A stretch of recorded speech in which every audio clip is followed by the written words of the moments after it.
Hello friends, எல்லாருக்கும் வணக்கம். எல்லோரும் எப்படி இருக்கீங்க? நல்லா இருக்கீங்களா? நாங்களும் நல்லா இருக்கோம். இன்றைக்கி நம்ம சேனலில் என்ன வீடியோ பார்க்க போகிறோன்னா, லாஸ்ட்டு சண்டே அன்றைக்கி எடுத்த விலாகு தான் நான் இன்றைக்கி உங்கள் கூட எடிட் பண்ணி ஷேர் பண்ணுறேன். இப்போ வாங்க வீடியோக்குள்ளே போகலாம். அதுக்கு முன்னாடி நம்ம சேனலை பார்த்துட்டு நிறைய பேர் சப்போர்ட் பண்ணுறீங்க, சப்ஸ்கிரைப் பண்ணுறீங்க. எனக்கு சப்போர்ட் பண்ணி சப்ஸ்கிரைப் பண்ணுற எல்லாருக்குமே ரொம்ப ரொம்ப நன்றிங்க. தொடர்ந்து உங்களோட ஆதரவை நம்ம சேனலுக்கு கொடுங்க. இப்போ வீடியோக்குள்ளே போகலாமா? சண்டே காலையில் ஒரு 6 மணிக்கெலாம் நான் ஃபஸ்ட்டாக எழுந்திரிச்சிட்டேங்க. எப்போவுமே இந்த லீவ் வந்ததுன்னா 8 மணிக்கு மேலே தான் எந்திரிப்பேன், நல்லா தூங்கிடுவேன். ஆனால் என்னமோ தெரியல, இப்போல்லாம் வந்துட்டு சீக்கிரமாகவே முழிப்பு வந்துடுது. ஏன்னா சீக்கிரமாக நைட்டு தூங்கிடுறேன். ஒரு 9 மணி 9:30க்கெலாம் போய் தூங்கிடுறது. ரொம்ப லேட்டாச்சுன்னா ஒரு தூங்கின ஃபீலே இருக்காது. ஒரு 11 மணி 10:30 அந்த மாதிரி போய் தூங்கினோம்னு வைங்களேன், நம்ம நல்லா டீப் ஸ்லீப் போகிறதுக்கே ரொம்ப டைம் ஆகுது. அதனால் நம்ம எக்ஸ்ட்ரா காலையில் தூங்க வேண்டியதாக இருக்குது. எவ்வளோ சீக்கிரமாக நம்ம தூங்குகிறோமோ அவ்வளோ சீக்கிரமாக காலையில் எந்திரிச்சிடலாங்க. ஸோ அந்த மாதிரி டைம் மேனேஜ் பண்ணிக்கலான்ட்டு ஏர்லியாகவே தூங்கிடுறது. அதனால் கொஞ்சம் சீக்கிரமாகவே முழிப்பு வந்துடுது. 6 மணிக்கு எந்திரிச்சோம்னா நம்ம கொஞ்சம் அப்படியே வாக்கிங் இல்லைனா வந்துட்டு ரன்னிங் இந்த மாதிரி எக்ஸசைஸ் பண்ணுறதுக்கும் நமக்கு ஈஸியாக இருக்குது. அது காலையில் வந்துட்டு வெளியில் வந்து அப்படியே வாக்கிங் போயிட்டுருந்தேன். ட்ரெட்மில்லில் கொஞ்சம் ரன்னிங் போகலான்னு பார்த்தேன். அதுக்கப்புறம் கொஞ்சம் சோம்பேறித்தனமாக இருந்தது.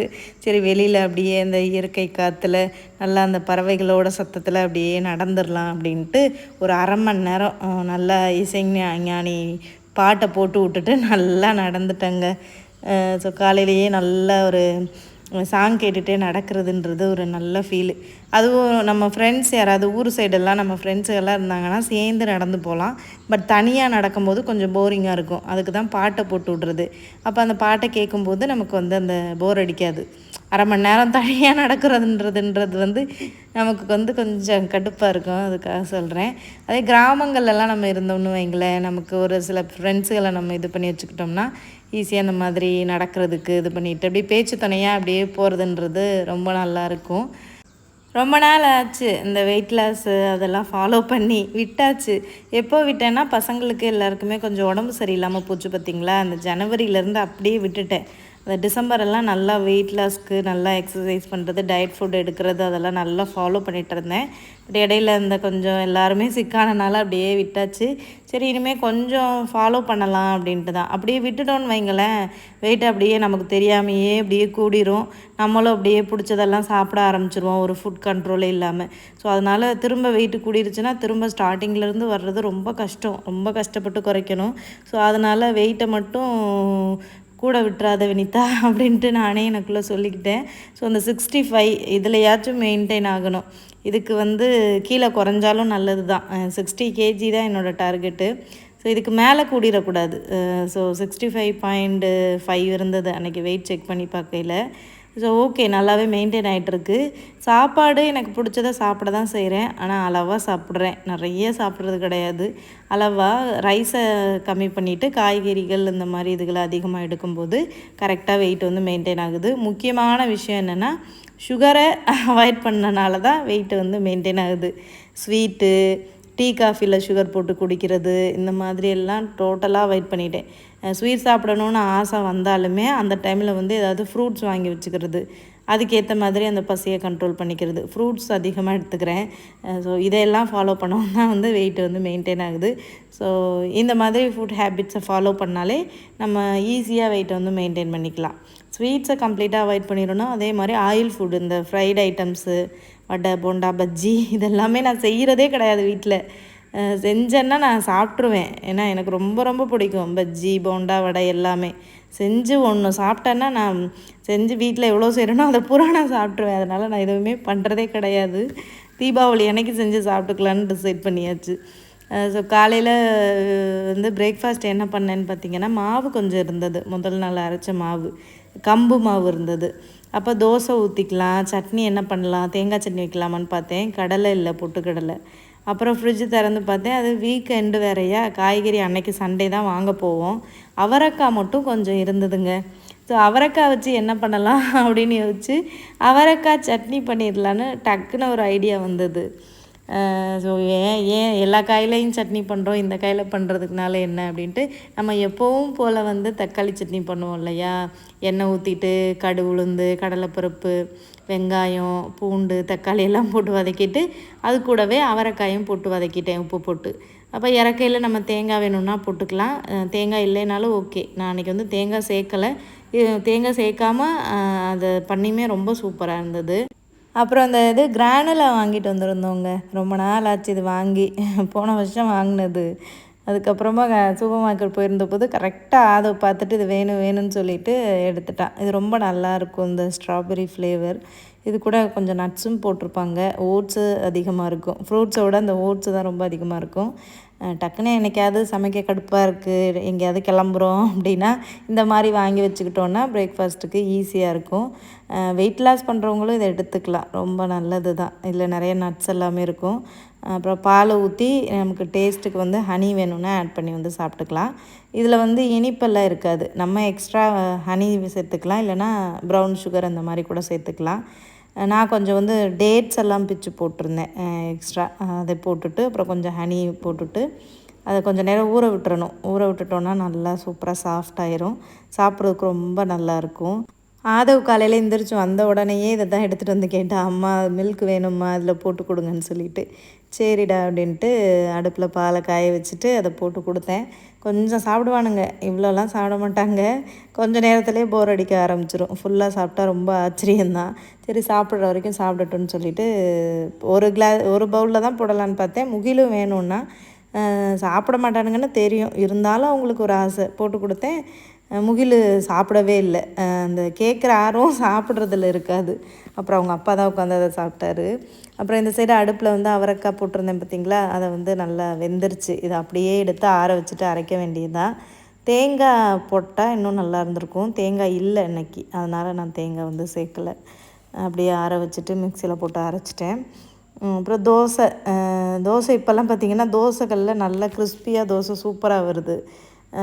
இந்த அடுப்பில் வந்து கிறிஸ்பியாக தோசை சுடுறது வந்து பெரிய விஷயங்க. ஏன்னா இந்த அடுப்பு ரொம்ப சின்னதாக இருக்கும், தோசைக்கல் ரொம்ப பெருசாக இருக்கும். ஸோ அந்த அடுப்பில் உள்ள ஹீட் வந்து பார்த்திங்கன்னா அந்த சென்டர் பாயிண்டில் மட்டும்தான் வந்து நல்லாயிருக்கும். நம்ம கிறிஸ்பியாக தோசை ஊற்றணும்னு வைங்களேன், இந்த தோசை கல் ஃபுல்லாக நீளமாக பரத்தி விட்டோன்னா வேகாது. இப்போ நம்ம கேஸ் அடுப்புலாம் பார்த்திங்கன்னா நல்லா விரிஞ்சு எரியுமா, ஸோ அதனால் எல்லா பக்கமும் அந்த தோசை வந்து வெந்துடும். இது வந்து அப்படி கிடையாது, அந்த சென்டர் பாயிண்டில் மட்டும் ஹீட்டு இதாகிறனால சென்டரில் மட்டும்தான் நல்லா தோசை வேகும். ஸோ அதனால தான் நான் வந்து இந்த மாதிரி ஊத்தாப்பமே வந்து போட்டுக்கிறது. ஆனால் எனக்கு ரொம்ப ரொம்ப பிடிக்கும் நல்லா அந்த கிறிஸ்பியாக நெய் போட்டு ரோஸ்ட்டு மாதிரி சாப்பிட்றது. நான் கடைக்கு ஹோட்டலுக்கெலாம் போனேன்னா நான் அதிகமாக அந்த ரோஸ்ட்டு தான் சாப்பிடுவேன். ஸோ இந்த அடுப்புனால என்னால் வந்து அந்த மாதிரி சுட முடியல.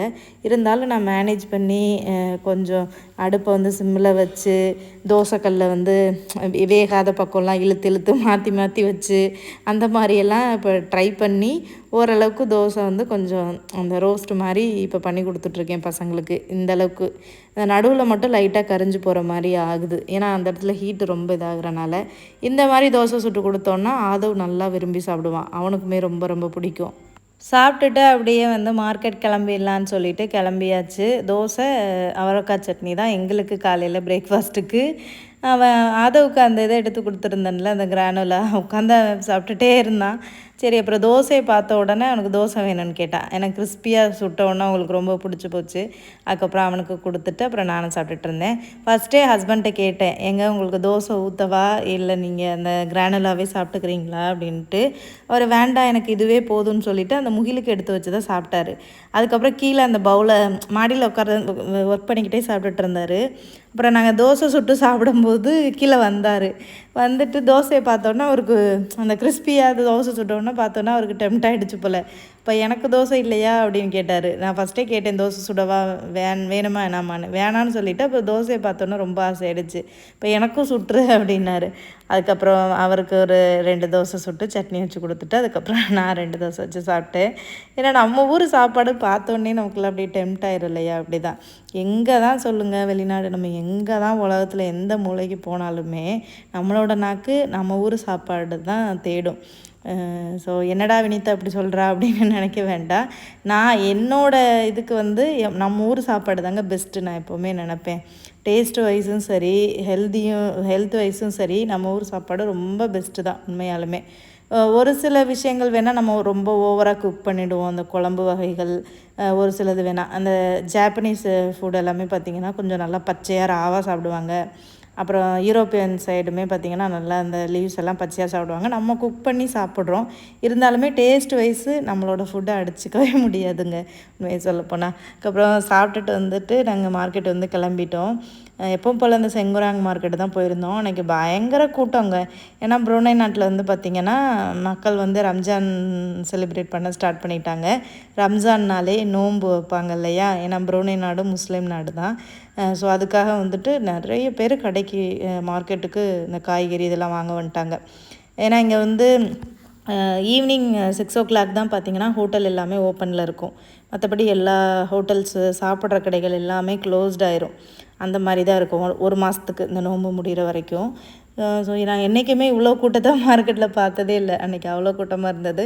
நாங்களும் கிடைக்கிற காய்கறிகளை வந்து வாங்கிக்கிட்டோம். காய்கறிகளுக்குமே ரொம்ப டிமாண்டாக இருந்தது. ஏன்னா அவ்வளோ கூட்டமாக இருக்க சேல் ஆகிக்கிட்டே இருந்தது. ஸோ காய்கறியும் அந்தளவுக்கு கிடைக்கல.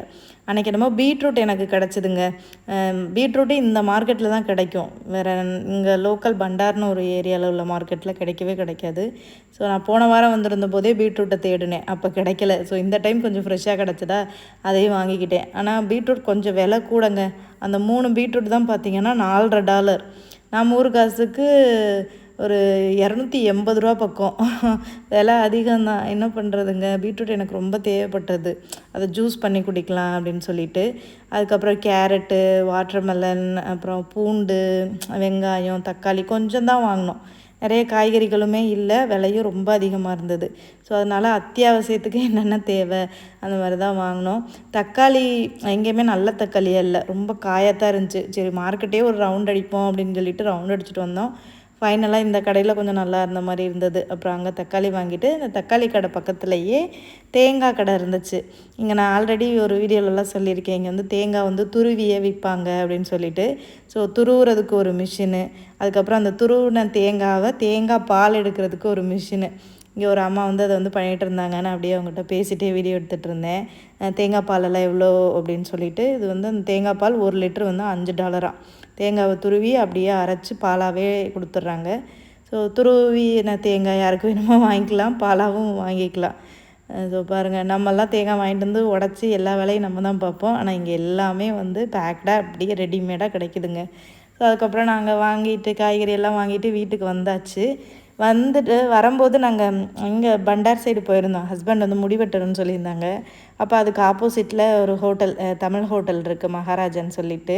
ஸோ அந்த ஹோட்டலுக்கு போனோன்னா வடை இதெல்லாமே கிடைக்கும். ஹோட்டல் வந்து ரன் ஆகலை, ஓப்பனில் இருந்தது. ஏன்னா ரம்ஜான் டைம்னால நோன்பு வைக்கிறனால யாரும் போய் சாப்பிட மாட்டாங்க. ஆனால் ஓப்பனில் இருந்தது. ஈவினிங் வருவாங்க இல்லையா சாப்பிட்றதுக்கு, அதுக்காக குக் பண்ணிகிட்டு இருந்தாங்க. நாங்கள் உள்ளே போனோம், ஏதாவது ஸ்நாக்ஸ் இருந்தால் வாங்குன்னு சொல்லிட்டு. அப்போ வடையெல்லாம் இருந்தது. வடை, அதுக்கப்புறம் மிக்சர், லட்டு இந்த மாதிரி எல்லாம் வச்சுருந்தாங்க. அதை மட்டும் கொஞ்சம் ஸ்நாக்ஸ் வாங்கிட்டு இருந்தோம் வீட்டில் வச்சு சாப்பிட்லான்னு சொல்லிட்டு. இந்த மிக்சரை பார்த்தோன்னே முகிலுக்கு ரொம்ப பிடிச்சி போச்சு. அதோட அது சாப்பிட்டுட்டு இருந்தான். அப்புறம் ஒரு வாட்டர் மெலன் வாங்கிட்டு வந்திருந்தோங்க. முன்னாடியெல்லாம் விலை கொஞ்சம் கம்மியாக இருந்தது. இப்போ ரம்ஜான் வந்தோன்னா ரொம்ப டிமாண்ட் ஆகிடுச்சு இந்த வாட்டர் மெலனுக்குலாம். அதனால் கொஞ்சம் விலை கூடுதலாக தான் இருந்தது. அப்புறம் வாட்டர் மெலனை கட் பண்ணி சாப்பிட்டாச்சு. வெயிலுக்கு ரொம்ப நல்லா இருந்தது. சாப்பிட்டுட்டு இவ்வளோ தான் காய்கறியை நான் வாங்கிட்டு வந்திருந்தேன். பூண்டு, வெங்காயம், பூசணிக்காய், சவுச்சவுக்காய், கேரட்டு, தக்காளி, ரொம்ப கம்மியான காய்கறிகள் தான் வாங்கிட்டு வந்திருந்தேன். ஏன்னா கிடைக்கல. அப்புறம் மீனும் வாங்க போயிருந்தோம் மார்க்கெட்டில். நாங்கள் இப்போ காய்கறி வாங்கிட்டு வந்துட்டு ரிட்டன் வரையில் தான் மீன் வாங்க வந்தோம். மீன் மார்க்கெட்லேயுமே மீனே இல்லை. எல்லாமே பயங்கரமாக சேல் ஆகிடுச்சு. மீன் வரத்து இல்லையா, இல்லை மக்கள் எல்லோரும் மீனை வாங்கிட்டாங்களான்னு தெரியல. அப்புறம் நான் ஷார்ட்ஸில் ஷேர் பண்ணியிருந்தேன் இல்லையா, நான் வந்து இந்த மீனை வாங்கிட்டு வந்தேன், ஜிலேபி கெண்டை அந்த மீன் வாங்கிட்டு வந்திருந்தேன்னு. ரொம்ப நாளாக அந்த மீன் வாங்கணுன்னு ஆசை. ஆனால் என் ஹஸ்பண்ட் வாங்கவே விட மாட்டாங்க. எனக்கு அந்த மீன் ரொம்ப பிடிக்கும். எங்கள் ஊரில் வந்து நாங்கள் வந்து வாங்கி வச்சு சாப்பிட்ருக்கோம். எங்கள் ஊரில் கம்மாய் இருக்குது. அதுக்கப்புறமா வந்து ஒரு பெரிய கம்மாயின்னு ஒரு இடம்லாம் இருக்குது. அங்கெல்லாம் போய் எங்கள் அண்ணாலாம் வலை போட்டு மீன் பிடிச்சிட்டு வருவான். அப்புறம் எங்கள் ஊரில் கோடைக்காலம் வந்துச்சுன்னா தண்ணி வற்றிருச்சுன்னா எங்கள் ஊரே இறங்கி மீன் பிடிப்போம். நான்லாம் மீன் பிடித்திருக்கேன். கெளுத்தி, கெண்டை, அதுக்கப்புறம் அந்த விரால் மீன், அதுக்கப்புறமா குறவை மீன், அந்த மாதிரி நிறைய மீன் அதெல்லாமே சின்ன வயசில் சாப்பிட்டது தான். அதுக்கப்புறம் கல்யாணத்துக்கு அப்புறம்லாம் அந்த மீனெல்லாம் வாங்கி சாப்பிட்டது ஞாபகமே இல்லை, சாப்பிடல. எங்கே கிடைக்கும்? நம்ம கிராமத்தை விட்டு வெளியில் வந்துட்டோன்னா நம்ம கிராமத்தில் கிடைக்கிற மீன் எங்கேயுமே கிடைக்காது. ஆனால் இங்கே வந்து நான் புரோனை நாட்டில் மார்க்கெட்டில் பார்த்துருக்கேன், அப்படியே உயிரோடையே போட்டிருப்பாங்க.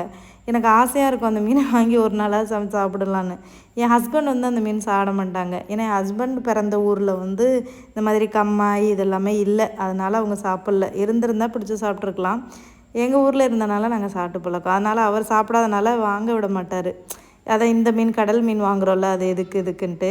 ஸோ அன்னைக்கு போன வாரம் சண்டே வந்து நான் தான் மார்க்கெட்டுக்கே போனேன், மீன் ஏதாவது கிடந்தால் வாங்கிட்டு வரலான்னு. அதோட எந்த மீனுமே இல்லாமல் இருக்கவும் அந்த மீன் ஒரு 2 மீன் மட்டும் வாங்கிட்டு வந்திருந்தேன்.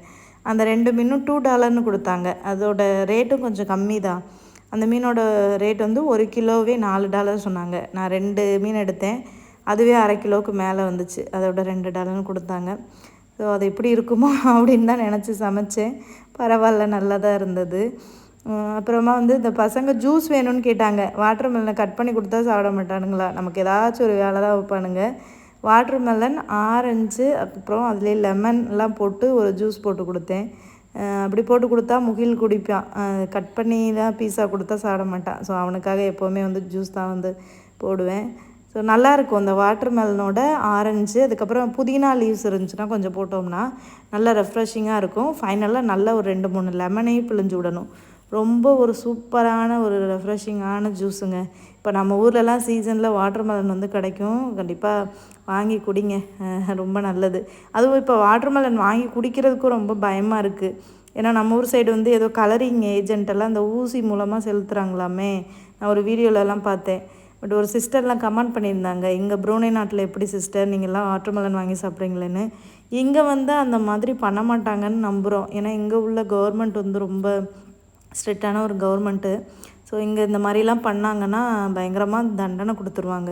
ஸோ அதனால் அந்த மாதிரி பண்ண மாட்டாங்க. அதே மாதிரி நாங்கள் வாங்கி கட் பண்ணி வீட்டில் சாப்பிடும்போதே அந்த வாட்டர் மெலன் வந்து ரொம்ப சிவப்பாலாம் நம்ம ஊர் மாதிரிலாம் இருக்காது, லைட்டாக தான் இருக்கும். நமக்கே தெரியும் இது வந்து அந்த மாதிரி ஏதாவது ஆட் பண்ணியிருக்காங்களா இல்லையான்னு. அதே மாதிரி டேஸ்ட்டுமே வந்து நம்ம ஊரில் நல்ல இனிப்பாக இருக்கும். ஆனால் இங்கே வந்து அந்தளவுக்கு இனிப்பாலாம் இருக்காது, மைல்டாக தான் இருக்கும், ஒரு மாதிரி லைட்டான ஸ்வீட்டு தான் இருக்கும். ஸோ அதுலேயே தெரியும் நமக்கு இது வந்து மருந்து கலந்துருக்காங்களா இல்லையா அப்படின்ட்டு. அதுக்கப்புறமா அந்த பசங்களுக்கு ஜூஸ் போட்டு கொடுத்து முடிச்சுட்டு தான் நான் வந்து லஞ்சுக்கு வந்து குக் பண்ண ஆரம்பித்தேன். இந்த பார்த்திங்களா, இந்த மீன் தான் நல்லா ஃப்ரெஷ்ஷாக இருந்தது. நான் அந்த கடைக்காரர்கிட்டையே வந்து அந்த செதிலெல்லாம் எடுக்க சொல்லிட்டேன். இது செதில் ரொம்ப ஸ்ட்ராங்காக இருக்கும், நம்ம வீட்டில் எடுக்க முடியாது. அவர் செதிலை மட்டும் எடுத்து கொடுத்தாரு, மற்றதை நீங்கள் வீட்டில் போய் கட் பண்ணிக்கோங்கன்னு சொல்லிவிட்டு. அதோட என் ஹஸ்பண்ட்டை சொன்னேன், எங்கே நான் குழம்பு நல்லா வைக்கிறேன் நீங்களும் சாப்பிடுங்கன்னு. அவர் இல்லை வேண்டாம், எனக்கு செட் ஆகாது, எனக்கு பிடிக்காமல் நான் ஒன்று சாப்பிட்டேன்னா அது எனக்கு அலர்ஜி ஆயிரும் அப்படின்ட்டாரு. எந்த ஒரு உணவுமே நமக்கு பிடிச்சாதான் சாப்பிட்ணும், பிடிக்காமல் அதை கம்பல் பண்ணி நம்ம எடுத்துக்கிட்டோன்னு வைங்களேன், அது சில பேருக்கு அலர்ஜி மாதிரி ஆயிரும். ஸோ அதனால் பிள்ளைங்களுக்கு நான் கொடுக்கல. ஏன்னா ஹஸ்பண்டு சாப்பிடாதனால ஏதாவது பிள்ளைங்களுக்கு அலர்ஜி ஆகிடுச்சின்னு வைங்களேன், அப்புறம் நம்ம மேலே பழி தூக்கி போட்டுருவார், நீ தான் வாங்கிட்டு வந்து பிள்ளைங்களுக்கு கொடுத்து உடம்பு சரியில்லாமல் ஆக்குற அப்படின்னு சொல்லிட்டு. அதனால் நம்மளே சாப்பிட்டுக்குருவோம் அப்படின்ட்டு நான் பசங்களுக்குமே கொடுக்கல. ஊரில் இருக்கும்போது ஆதவுக்கு வந்து நண்டு ஒரு தடவை கொடுத்துட்டோம். சாப்பிட தான் எப்போவுமே நண்டு வாங்கி சமைக்கும்போது கொஞ்சம் நான் ஊட்டி தான் விடுவேன். ஒரு நாள் ஒரு நண்டு வாங்கி சமைச்சி விடும்போது உடம்பு ஃபுல்லாக ரொம்ப அப்படியே தடுப்பாக அப்படியே அலர்ஜி மாதிரி ஆகிடுச்சு. அப்புறமா நைட் டைமில் நாங்கள் ஹாஸ்பிட்டல் போயிட்டு வந்தோம். சம்டைம்ஸ் வந்து எங்கள் ஊர்லேயுமே பார்த்திங்கன்னா கடல் ஏரியா தான் இருந்தாலுமே இந்த மீன் வாங்கி விற்கிறவங்க கெட்டு போகாமல் இருக்கிறதுக்கு சம் கெமிக்கல்ஸ்லாம் ஆட் பண்ணுறாங்க. ஸோ அது வந்து சாப்பிடும்போது நமக்கு பெரியவங்களுக்கும் ஒன்றும் பண்ணாது, ஏன்னா நமக்கு வந்து கொஞ்சம் இந்த நோய் எதிர்ப்பு சக்தி அதிகமாக இருக்கும். ஆனால் குழந்தைங்களுக்கு அப்படி இருக்காது. அவங்க அந்த மாதிரி எடுத்துக்கும் போது அந்த கெமிக்கல் ரியாக்ட் ஆகி இந்த மாதிரி அலர்ஜி மாதிரி வருது. அப்படி தான் நாங்கள் டாக்டர்கிட்ட கூட்டிகிட்டு போகும்போதும் சொன்னாங்க. அதே மாதிரி சில பேருக்கு அந்த சீ ஃபுட் அலர்ஜியெல்லாம் இருக்கும். என் பசங்களுக்கு எந்த அலர்ஜியுமே இல்லை, ஆனால் அந்த ஒரு நாள் மட்டும் அந்த நண்டு சாப்பிட்டு அலர்ஜி ஆச்சு. ஸோ அதுக்காக எனக்கு அந்த மீன் வாங்கிக்கிட்டேன். அப்புறம் ஹஸ்பண்ட் அவங்க எல்லாருக்கும் பசங்களுக்கும் சிக்கன் தான் வாங்கிட்டு வந்துருந்தோம். அதுக்கப்புறம் 2யுமே வந்து க்ளீன் பண்ணிகிட்டு இருந்தேன். பட் இந்த மீனில் வந்து என்ன ஒன்றுனா லைட்டாக கொஞ்சம் சேறு வாடை அடித்த மாதிரி இருந்தது சாப்பிடும்போது, லைட்டாக, ரொம்ப இல்லை. இந்த மாதிரி ஆற்று மீன் குளத்து மீன்னாலே லைட்டாக அந்த இது தான் இருக்கும். ஸோ என்னால் நான் முடிஞ்ச அளவுக்கு நல்லா தான் கழுவுனேன். நல்லா நிறைய டைம் கழுவுனேன். கல்லுப்பு மஞ்சள் பொடிலாம் போட்டு நல்லா ரோசி ஊர்லலாம் அந்த மஞ்சட்டியில் போட்டு நல்லா ரோசி கழுவுவாங்க. ஸோ என்னால் முடிஞ்ச அளவுக்கு நல்லா தான் நான் வந்து கழுவி குழம்பு வந்து கொஞ்சம் நல்லா திக்காக வைக்கணும், தண்ணியாகவே வச்சிடக்கூடாது. தண்ணியாக வச்சோன்னா நல்லா இருக்காது. ஸோ அதனால் 2 மீன் அப்படின்றனால ஒரு குட்டியோண்டு சட்டியில் தான் நான் வந்து வச்சேன். ஸோ நல்லெண்ணெய் ஊற்றி நல்லா பார்த்து வச்சேன். பட் சாப்பிடும்போது நானே சமைச்சனால அந்த மீனோட ஸ்மெல்லு ஒரு மாதிரியாகவே எனக்கு இருந்த மாதிரி இருந்தது. யாராவது அடுத்தவங்க வச்சு கொடுத்துருந்தாங்கன்னா இன்னுமே அந்த மீனோட டேஸ்ட்டு நல்லா இருந்திருக்கும். பட் நம்மளே க்ளீன் பண்ணி நம்மளே சமைக்கும்போது அதோட ஸ்மெல்லு எனக்கு கொஞ்சம் ஒரு மாதிரி இருந்த மாதிரி இருந்தது. பட் இருந்தாலும் ஓகே. பட் ஃப்ரை பண்ணியிருக்கலாமோ அப்படின்னு தோணுச்சு. அப்படியே பொரிச்சிருந்தா நல்லா சாப்பிட்ருக்கலான்னு. ஏன் நான் பொரிக்கிறதுக்கு தான் வாங்கினேன். பட் டக்குன்னு சடனாக பிளானை மாற்றிட்டேன், குழம்பு வச்சிடலான்னு. ஏன்னா முகத்துலலாம் இப்போ கொஞ்ச நாளாக வந்து அப்படியே பிம்பிள்ஸாக அப்படியே வர ஆரம்பிச்சிருச்சு, ஆக்னி மாதிரி. அந்த டைமில் நம்ம ஃப்ரைட் ஐட்டம் சாப்பிட்டோன்னு வைங்களேன் இன்னும் நிறைய வந்துடும். அதனால் நான் இப்போ பொரிக்கிறதுக்கு நம்ம ஆயில் வந்து கொஞ்சம் நிறையா தான் சேர்க்கணும் இந்த மீனுக்கு. அதனால் வந்துட்டு நிறைய எண்ணெய் ஊற்றி பொரிக்க வேண்டாம் அப்படின்ட்டு குழம்பாவே வச்சுட்டேன். குழம்புனா நமக்கு கொஞ்சம் ஆயில் தானே தேவைப்படும். அதனால் ஸோ எப்பவும் போல் தான் புளி கரைச்சி தக்காளிலாம் போட்டு நம்ம மிக்ஸ் பண்ணி தாளித்து விட்ற வேண்டியதான். அப்புறம் நல்லா வந்து மீன் வந்து கொதிச்சிருச்சு, குழம்பு வந்து கொதிச்சிருச்சு, மீனை வந்து போட்டுற வேண்டியதான். ஆனால் பொரிச்சா இந்த மீன் செம்ம சூப்பராக இருக்குங்க. அதுக்கப்புறம் இந்த விரால் மீன் இதெல்லாமே ரொம்ப நல்லாயிருக்கும். இந்த மாதிரி மீன்கள்லையுமே நிறைய மருத்துவ பயன்கள் இருக்குதுன்னு சொல்லுவாங்க. சின்ன வயசில் நமக்குலாம் அதெல்லாம் தெரியாது, இதில் இந்த சத்து இருக்கா அந்த சத்து இருக்கான்னு. நமக்கு எது கிடைக்குதோ அதை வந்து சாப்பிடுவோம். ஸோ அந்த சின்ன வயசில் நம்ம போய் கம்மாயில் இறங்கி மீன் பிடிச்சது, கம்மாயில் இறங்கி குளித்தது, ஸோ அதெல்லாம் இப்போ நினைக்கும்போது எவ்வளோ ஒரு மெமரியாக இருக்குது. இப்போல்லாம் அந்த நாட்கள்லாம் நமக்கு திரும்பாது இல்லையா. எனக்கு வந்து இந்த கம்மாயில் போய் குளிக்கணும்னு அவ்வளோ ஆசை. லாஸ்ட் டைம் ஊருக்கு போயிருந்த போதே எங்கள் அண்ணனெல்லாம் கூப்பிட்டேன், வா மனோஜ் போய் குளிச்சுட்டு வரலாம் அப்படின்னு சொல்லிட்டு. எங்கள் அண்ணன் தான் என்னை கூப்பிடாமல் போயிட்டான். அவன் மட்டும் போய் குளிச்சுட்டு வந்தான், என்னை கூப்பிடாமல் போயிட்டான். ஸோ இந்த டைமாவது ஊருக்கு போனோன்னா போய் குளிக்கணும்னு அவ்வளோ ஒரு ஆசை. ஏன்னா நான் 8வது படிக்கும்போது தான் லாஸ்ட்டாக எங்கள் ஊருக்கு அம்மாயில் வந்து குளித்தது.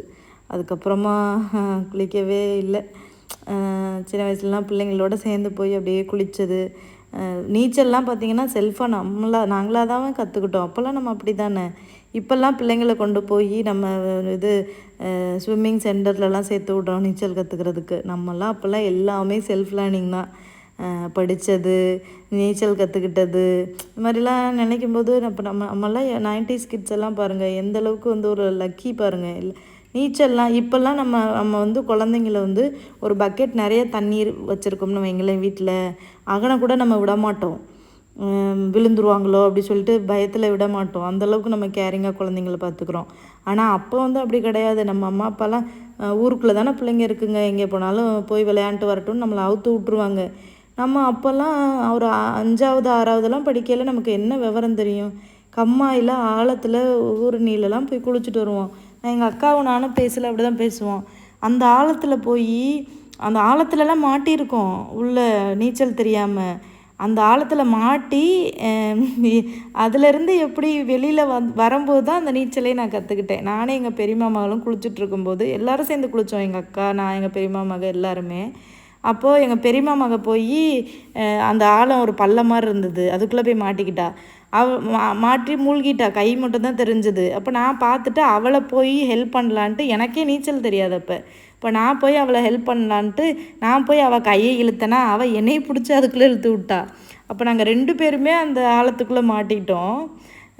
மாட்டிட்டு அதுக்கப்புறமா எங்கள் அக்கா அதுக்கப்புறம் தான் எங்களை பார்த்துட்டு வந்து இழுத்துட்டு வந்தா.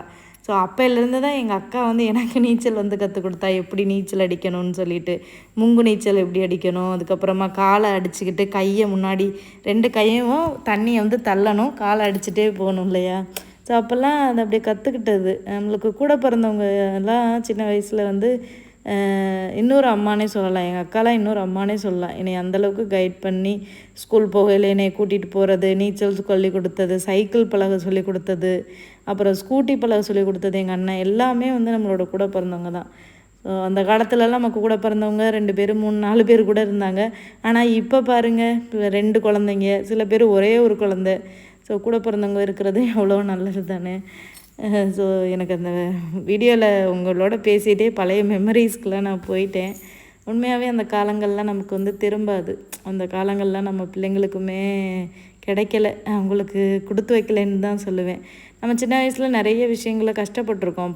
பணம் இல்லாமல் நம்ம ஆசைப்பட்டதை வாங்கி சாப்பிட முடியாமல் அதெல்லாமே கஷ்டப்பட்டுருக்கோம். இருந்தாலும் இந்த மாதிரி நினைவுகள் இப்போ நம்ம பிள்ளைங்களுக்கு தேவையானது எல்லாமே இருக்குது. பணம் இருக்குது, நமக்கு ஏதாவது ஒன்று ஆசைப்பட்டால் உடனே வாங்கி சாப்பிட்ற அளவுக்கு நம்மக்கிட்ட ஒரு இது இருக்குது. பட் அப்போ அது இல்லாட்டாலுமே அந்த வாழ்க்கை அவ்வளோ ஒரு சந்தோஷமான ஒரு நாட்களாக இருந்தது. இப்போ இருந்தாலுமே ஏதோ ஒன்று மிஸ் பண்ணுறோம் அப்படின்னு தான் சில நாட்கள் வந்து மனசில் தோணுது. ஸோ பேசிகிட்டே நான் சமைச்சிட்டேன். குழம்பு வந்து கொஞ்சம் தண்ணி குழம்பு மாதிரி தான் வந்து வச்சுருந்தேன். நல்லா இருக்குன்னாங்க ஹஸ்பண்டு, ரொம்ப நல்லா இருக்குன்னு. கிரேவி மாதிரி வையின்னு சொன்னார் அவர். நான் குழம்பாவே வச்சுட்டேன். அதுக்கப்புறம் மீன் குழம்பு வச்சு சாப்பிட்டோம். முகில் வந்து போய் தூங்கிட்டான். முகிலும் ஆதவும் ஒரே சண்டை. முகில் போய் ஆதவை அடித்து போட்டான். இந்த வீட்டுகள்லாம் பார்த்திங்கன்னா இந்த 2ஆவதாக கடைசியாக பிறக்கிறதுக்கெல்லாம் பயங்கர வாழத்தான் இருக்கும் போல். அவன் மூத்ததாக பிறக்கிறது ரொம்ப சைலண்டாக இருக்கும் போல். முகில் வந்து ஆதவை அடிக்கிறான். ஆதவ வந்து அந்த அடியை வாங்கிட்டு தான் நிற்கிறானே ஒழிய திருப்பி அடிக்கிறான்ல. ஏன்டா அடிக்க மாட்டேங்கிற அப்படின்னு நான் கேட்டேன்னா, தம்பியான் பார்த்தீங்களா அதுக்கு பாசத்தை. அப்போ நான் சொன்னேன், தம்பி அடித்தான்னா நீ சும்மாவாச்சும் ஒரு அடி அப்போ தான் அவன் இனிமேல் உன்னை அடிக்க மாட்டான். நம்ம அடித்தா அண்ணா அடிப்பான் அப்படின்னு பயப்படுவான். நீ அடிக்காமல் நின்றினா உன்னை அடிக்கத்தானே செய்வான் அப்படின்னு. அப்புறம் அவங்க அப்பா அதட்டி போய் தூங்க வச்சுட்டாரு. அப்புறம் நாங்கள் சாப்பிட்டுட்டு அப்புறமா அவனை எழுப்பி சாப்பாடு கொடுக்கலாம் அப்படின்ட்டு சாப்பிட்டோம். ஸோ இப்படி தாங்க எங்களுக்கு அந்த சண்டே விலாகு போச்சு. ஸோ நம்ம நெக்ஸ்ட் விலாகில் பார்க்கலாம். பாய்.